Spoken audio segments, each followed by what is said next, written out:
नमस्कार, मैं प्रियंका @प्रियंका ऑफिशियल 012 आवाज हमारी। मेरे YouTube चैनल से जुड़ने के लिए नीचे दिए गए सब्सक्राइब बटन को जरूर दबाएं, बेल आइकॉन को दबाना ना भूलें और अगर मेरी वीडियो पसंद आए तो लाइक का बटन जरूर दबाएं। आज का मुद्दा कांग्रेस के बदलते तेवर। राहुल गांधी का स्ट्राइक रेट आजकल इतना अच्छा चल रहा है कि बीजेपी के भी पसीने छूटे पड़े हैं। बीजेपी को समझ में नहीं आ रहा है कि आखिर राहुल गांधी को लोगों से जुड़ने से कैसे रोका जाए। उनके लगातार उनका जो अंदाज है, उनके जो तेवर हैं, वो भी इस बार बदले बदले से नजर आ रहे हैं और ऐसे ही कांग्रेस के भी। कांग्रेस इतना जबरदस्त मुद्दों को उठा रही है कि बीजेपी को समझ में नहीं आ रहा कि डिफेंसिव मोड में खेलें या अटैकिंग मोड में। कई बड़े लीडर्स और खास तौर से कन्हैया कुमार जिस तरह से बीजेपी को घेरते नजर आ रहे हैं। भारत जोड़ो यात्रा में राहुल गांधी का तो जो भाषण का तरीका है, उनका जो स्टाइल है, उनके जो तेवर हैं, वो सब लोग जानते ही हैं और वो आजकल चर्चाओं में भी हैं। लेकिन मल्लिकार्जुन खड़गे भी लगातार जिस तरह से आज ही उन्होंने प्रधानमंत्री मोदी को ट्वीट किया महंगाई को लेकर के, उन्होंने सिलेंडर के दाम, दूध के दाम, अरहर के दाल के दाम, लगातार ऐसी पूरी लिस्ट बना करके प्रधानमंत्री को ट्वीट किया है और काफी उस पर रीट्वीट्स भी हो रहे हैं, लोग उसको पसंद भी कर रहे हैं। आखिरकार महंगाई एक बड़ा मुद्दा तो है ही है, लेकिन राहुल गांधी का कहना है कि आज इस देश के अंदर धर्म जाति को तोड़ने की बजाय रोजगार का मुद्दा सबसे अहम है। आप ये जो नफरत की राजनीति कर रहे हैं, जो बीजेपी भारत को तोड़ने और धर्म को बांटने की राजनीति कर रही है, उससे अच्छा है कि वो रोजगार देने की राजनीति करे तो देश के हित में होगा। इसी तरह से कन्हैया कुमार भी लगातार अटैकिंग मोड में है और वो उनका जो गुस्सा है वो परिवारवाद के खिलाफ लगातार फूटता जा रहा है। हाल ही में उनके जो भाषण सामने आए हैं, जय शाह के पापा, ये काफी फेमस भी हो रहा है, वीडियो वायरल हो रही है और लोगों को पसंद भी आ रहा है। उनके लगातार वो बीजेपी को घेर रहे हैं, परिवारवाद के नाम पर टारगेट कर रहे हैं, बड़े बड़े नेताओं के नाम भी उजागर कर रहे हैं। उनका कहना है कि जैसे अमित शाह ने अपने बेटे जय शाह को बीसीसीआई का प्रेसिडेंट बना करके परिवारवाद का ठप्पा लगाया है, ऐसे ही कई और बड़े नेता हैं जैसे राजनाथ सिंह, उनके भी 2 बेटे हैं, वो भी बीजेपी में हैं और इलेक्शन लड़ते हैं, जीतते भी हैं। उसी तरीके से अनुराग ठाकुर हुए या फिर आपके पीयूष गोयल हुए, उनका भी अगर आप बैकग्राउंड चेक करोगे तो वो भी बीजेपी के बड़े पॉलिटिशियंस की फैमिली से आते हैं। पीयूष गोयल के जो फादर थे वो भी जो थे पॉलिटिशियंस थे और बीजेपी में वो भी ट्रेजरर की भूमिका में रह चुके हैं। ऐसे ही अनुराग ठाकुर के जो पिता थे वो भी हिमाचल के चीफ मिनिस्टर रह चुके हैं और भारतीय जनता पार्टी के अंदर एक अहम भूमिका निभाते हैं। तो उन्होंने लगातार इस तरह से नेताओं को टारगेट करके ये बता रहे हैं कि जिस तरह से बीजेपी कांग्रेस को हमेशा ये कह करके घेरती आई है कि कांग्रेस के अंदर परिवारवाद है, उनका कहना है कि बीजेपी के अंदर कांग्रेस से ज्यादा परिवारवाद है और ऐसे नेता की भरमार है जिनका परिवार पहले से ही राजनीति में है और बड़ी बड़ी पोस्ट पर वो पहले से ही विराजमान थे और उनके बेटे आज राज कर रहे हैं। ऐसे ही कई बड़े नेता हैं जो लगातार महंगाई के मुद्दों पर, चाहे आपका सलमान खुर्शीद का बयान हो भगवान राम को लेकर के, हर एक चीज में जो कांग्रेस है वो इस बार अटैकिंग मोड में है। इस बार वो बैकफुट मोड में नहीं है और उसके बदले हुए तेवर लोगों को पसंद भी आ रहे हैं। लोगों को लग रहा है कि कांग्रेस के अंदर फिर से जोश का माहौल है, फिर से वो अग्रेसिव मूड में है और वो जिस तरह से मूलभूत समस्याओं को लेकर के लोगों से जुड़ रहे हैं। इस बार अगर मध्य प्रदेश में आपने देखा हो या और जितनी भी स्टेट्स हैं, चाहे हरियाणा हो चाहे राजस्थान हो, राहुल गांधी लगातार जो जमीन से जुड़े लोग हैं, चाहे वो किसान संगठन के लोग हों, कामगार संगठन के लोग हों, चाहे सैनिक हों, उनसे मिल मिल करके बात कर रहे हैं और शायद यही चीज बीजेपी को नागवार गुजर रही है।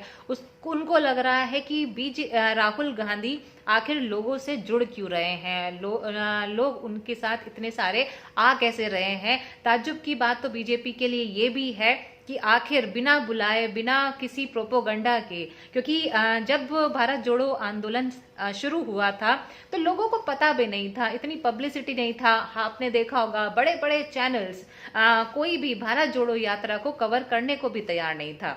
लेकिन जैसे ही राजस्थान में राहुल गांधी की एंट्री होती है तभी कोविड आ जाता है और हेल्थ इमरजेंसी का एक होम मिनिस्टर, जो आपका हेल्थ मिनिस्ट्री से, माफ कीजिए, हेल्थ मिनिस्ट्री से जो लेटर जाता है उससे हंगामा मच जाता है। सारे न्यूज चैनल जो हैं वो एक्टिव मोड में आ जाते हैं और भारत जोड़ो यात्रा दिखाना शुरू कर देते, लगातार हार का सामना कर रहे हैं। लेकिन उसके बावजूद लोकप्रियता में वो ऊंचाइयां छूते ही जा रहे हैं। भारत जोड़ो यात्रा के बाद तो लोगों के अंदर ये उम्मीद जाग गई है कि हाँ, ओपोजिशन के अंदर राहुल गांधी नेतृत्व कर सकते हैं कांग्रेस का, और उनका जो बदला हुआ अंदाज है, जो उनके बदले हुए तेवर हैं, वो भी काफी लोगों को पसंद आ रहे हैं। तभी तो उमा भारती भी लगातार ऐसे ऐसे स्टेटमेंट दे रही हैं, कभी कन्हैया कुमार के ऊपर, कभी कहती हैं कि कन्हैया कुमार अच्छा लड़का है लेकिन उसके अंदर जहर भरा हुआ है। हालांकि ये जो उन्होंने स्टेटमेंट दिया है, ये उन्होंने साध्वी प्रज्ञा ने चाकू छुरी तेज करने के लिए जो एक स्टेटमेंट, उनकी जो वीडियो वायरल हुई थी कि अपने घर के अंदर हथियार रखो, अगर हथियार नहीं रख सकते हो तो अपने घर के अंदर चाकू की धार को तेज करके रखो, उस पर दिया।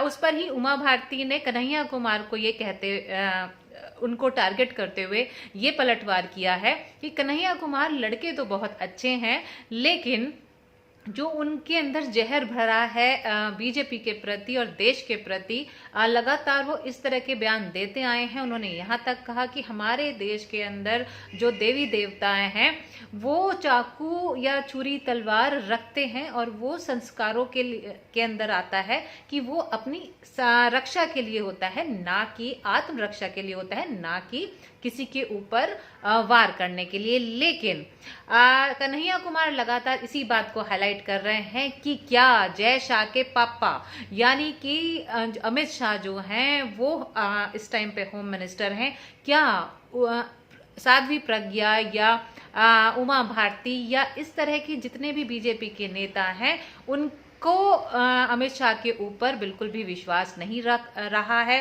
क्या अब सब लोग जो हैं वो चाकू छुरी की धार जो है वो तेज करके रखें जिससे कि वो अपनी आत्मरक्षा कर सके? क्या अब हमारा जो पुलिस प्रशासन है वो बिल्कुल नपुंसक हो चुका है? क्या उसके अंदर इतना भी दम नहीं रहा कि वो लोगों की सुरक्षा कर सके? इसी तरह से वो लगातार पलटवार करते आ रहे हैं। राहुल गांधी भी लगातार पलटवार कर रहे हैं और अब तो राहुल गांधी के तेवर देखते हुए वरुण गांधी भी कांग्रेस के बचाव में उतर आए हैं। उन्हें खुल करके बोला है और बीजेपी को खुल करके कोसा है, यहाँ तक कि कह दिया कि ना तो मैं कांग्रेस के खिलाफ हूं, ना ही मैं पंडित जवाहरलाल नेहरू के खिलाफ हूं। उन्होंने बीजेपी को लताड़ते हुए ये भी कहा कि अब ये देश को तोड़ने की राजनीति बंद करो, ये जो फूट डालने की राजनीति है इसको बंद करके बेरोजगारी पर ध्यान दिया जाए, महंगाई पर ध्यान दिया जाए। किसानों की बात कोई सुनता नहीं है। उन्होंने मीडिया को भी जबरदस्त तरीके से कोसा। इसी तरह से लगातार जो दूसरे नेता हैं वो भी कांग्रेस के पक्ष में आते जा रहे हैं। ये तो बिल्कुल बात सही है कि बेरोजगारी, रोजगार और जो मूलभूत समस्याएं हैं, खास तौर से देश के अंदर जो माहौल है, किसी भी धर्म को बांटने का, हाल ही में रंगों को भी बांटने का जो काम बीजेपी ने किया है या आरएसएस ने किया है, उसकी निंदा भी काफी नेता और काफी पार्टियां कर रही हैं। जिस तरह से भगवा बिकनी के ऊपर, पठान फिल्म के ऊपर विवाद हुआ और बीजेपी उसके सपोर्ट में आई। हाल ही में सेंसर बोर्ड ने भी फिल्म पठान के अंदर कुछ करेक्शंस करने के लिए कहा है। सरकार के प्रेशर में आकर के अब सेंसर बोर्ड भी इस तरह की चीजें कर रहा है। हालांकि काफी लोगों ने और जितने भी हिंदू धर्म के लोग भी हैं उन्होंने भी यहाँ तक कि बोला था कि भगवा बिकनी से धर्म के अपमान का कोई लेना देना नहीं है। लेकिन उसके बावजूद भी लोग इसका बायकॉट करने की अपील करते आए हैं। हालांकि शाहरुख खान को या फिल्म पठान को इसका कोई असर नहीं पड़ने वाला है। उनकी 100 करोड़ में ऑलरेडी जो कॉपीराइट है वो बिक चुकी है। अब मुझे लगता है कि बौखलाहट में या खिसियानी बिल्ली खंबा नौचे वाली कहानी हो चुकी है बीजेपी के साथ। वो अब ये सोच रहे हैं कि अब अपनी इज्जत को कैसे बचाया जाए, तो क्यों ना सेंसर बोर्ड के थ्रू कैंची चलवा करके अपनी इज्जत को बचा लिया जाए। खैर ये तो आप छोड़ दीजिए। हालांकि अभी हम बात कर रहे थे कांग्रेस की, तो कांग्रेस के जो बदलते हुए अंदाज हैं, जो उनके तीखे तेवर हैं, उससे बीजेपी को इतनी कड़ाके की ठंड में भी पसीने छूट रहे हैं और उनको समझ में नहीं आ रहा है कि किस तरह से इस भारत जोड़ो यात्रा को रोका जाए और राहुल गांधी को लोगों से मिलने से रोका जाए। लगातार राहुल गांधी लोगों से मिल रहे हैं और जिस तरह से उत्तर प्रदेश की तरफ भारत जोड़ो यात्रा बढ़ रही है, उस धीरे धीरे जो आपके बीजेपी के लीडर्स हैं, उत्तर प्रदेश के खास तौर से जो लीडर्स हैं, वो अब फिर से वही हिंदुत्व वाली राजनीति पर वापस आ रहे हैं। लोगों को फूट डाल करके तोड़ने की जो राजनीति है, धर्म में बांटने की जो राजनीति है, रंगों में बांटने की जो राजनीति है, तुष्टीकरण की जो राजनीति है, उस पर वो फिर से वापस अपनी वही रणनीति के साथ आ चुके हैं। हालांकि देश को अब जरूरत है महंगाई से बचाने की, युवाओं को रोजगार देने की, किसानों को उनका हक देने की। लगातार किसान आंदोलन में किसान इतनी ठंड में भी बैठे थे, अगर आपको याद होगा पिछले साल। इस साल भी वही मांग कर रहे हैं, लेकिन अभी तक सरकार की कान पे कोई जू नहीं रेंगी है। हिंदू मुस्लिम को तोड़ने की जो राजनीति है, इसको छोड़ के लगातार राहुल गांधी बोल रहे हैं कि प्यार मोहब्बत की राजनीति अपनानी चाहिए।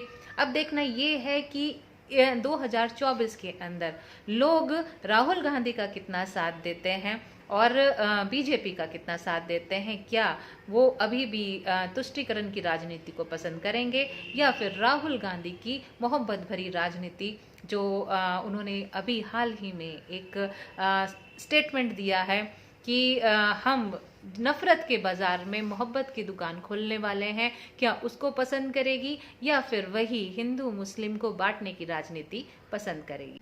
अगर मेरी वीडियो आपको पसंद आए तो नीचे दिए गए सब्सक्राइब बटन को जरूर दबाएं, बेल आइकॉन को दबाना ना भूलें और मेरे YouTube चैनल से जरूर जुड़ें। इस तरह की वीडियोस लगातार मैं आपके सामने लाती रहूंगी।